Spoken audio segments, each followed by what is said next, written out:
lecture number 13. So today we will discuss what is literature review. जैसे कि आप सब जानते हैं कि रिसर्च करने से पहले सबसे पहले आपको देखना होता है कि लिटरेचर रिव्यू क्या चीज़ है। आपको लिटरेचर रिव्यू मांगते हैं, जो भी आपके सुपरवाइजर सर रहे हो तो होंगे अगर, तो आपको पता है कि लिटरेचर रिव्यू रिव्यू की अहमियत क्या है रिसर्च में। सो आज हम इसी पे डिस्कशन करेंगे। सो लेक्चर शुरू करने से पहले अगर अभी तक आपने हमारे इस YouTube चैनल को सब्सक्राइब नहीं किया तो सबसे पहले आप सब्सक्राइब कर लें, चैनल को सब्सक्राइब कर लें, वीडियो को लाइक शेयर और सब कुछ कर दें। और हम शुरू करते हैं next. What is A literature review? Review क्या है कि एक systematic study of previous research and existing work on a topic done before starting new research. कि हम देखते हैं कि उस एरिया पे काम कितना हुआ है, उसी को हम रिव्यू कहते हैं। फॉर एग्जांपल अगर आप एजुकेशन पे ले रहे हैं तो हम सबसे पहले एजुकेशन सेक्टर पे देखेंगे कि किस किस जगह पे काम हुआ है, किस किस टॉपिक को कवर किया है। ठीक है, व्हाट इट मींस।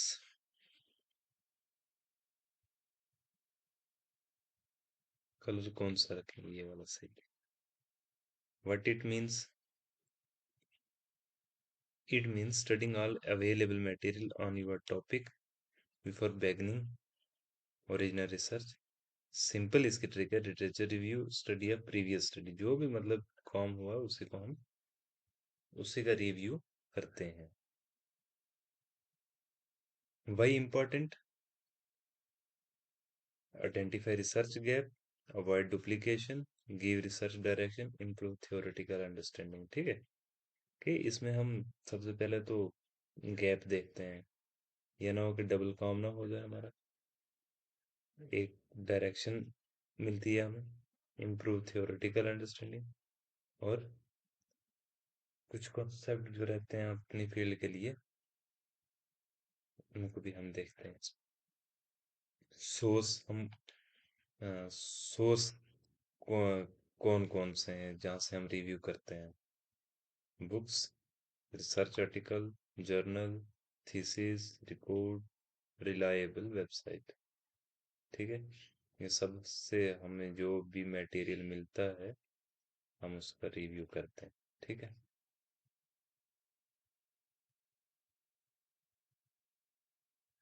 फिर नेक्स्ट है हमारे पास स्टेप ऑफ लिटरेचर रिव्यू। सबसे पहले तो हम सर्च करते हैं, जो भी हमारा टॉपिक होगा उसी के रिलेटेड। फिर हम रीड करते हैं, study the important research carefully. फिर रिकॉर्ड की फाइंडिंग। फिर आइडेंटिफाई करते हैं रिसर्च गैप को। फिर organise your review in a structured form. ठीक है, उसके बाद हम करते हैं और जो करते हैं और जो नहीं करते हैं। A good literature review ऐसा होता है, clear and easy to understand, well organized and logical, analytical, not just summarizes, relevant to your research, properly referenced होने चाहिए वो। अब कॉमन मिस्टेक इसमें क्या है? Only writing summary, using outdated source, not providing references, including irrelevant study। It means कि आप जो भी कर रहे हैं तो वो आज 2026 है तो आप 2015 से 2026 तक है का ही कीजिए।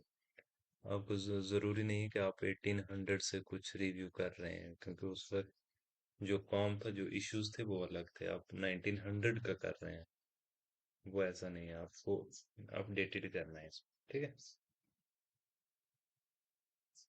इसमें क्या है, अब एग्जाम के बारे में, इसके बारे में कौन से क्वेश्चन आते हैं? मीनिंग, प्रीवियस स्टडी को हम स्टडी करते हैं। इम्पोर्टेंस, अवॉइड डुप्लीकेशन, ये आ गया। सोर्स, सोर्स हमारे पास बुक, जर्नल, रिसर्च गैप, ठीक है। ये सब हमें पता होना चाहिए।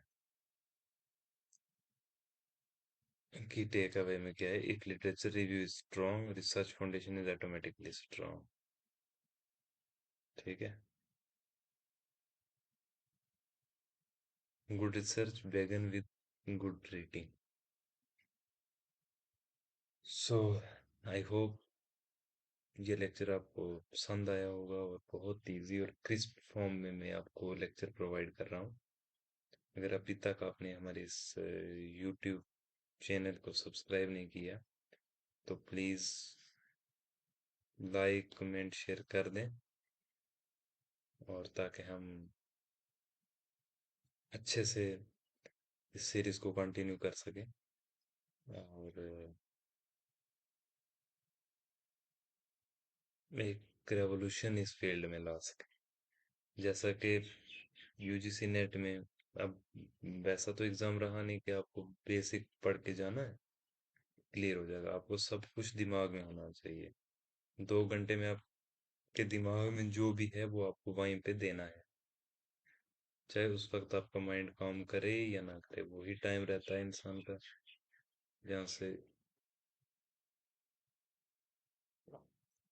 लो जी ये दिल भी बन गया। अब चैनल को लाइक शेयर सब्सक्राइब कर लें, या प्लीज, ठीक है। Thank you everyone.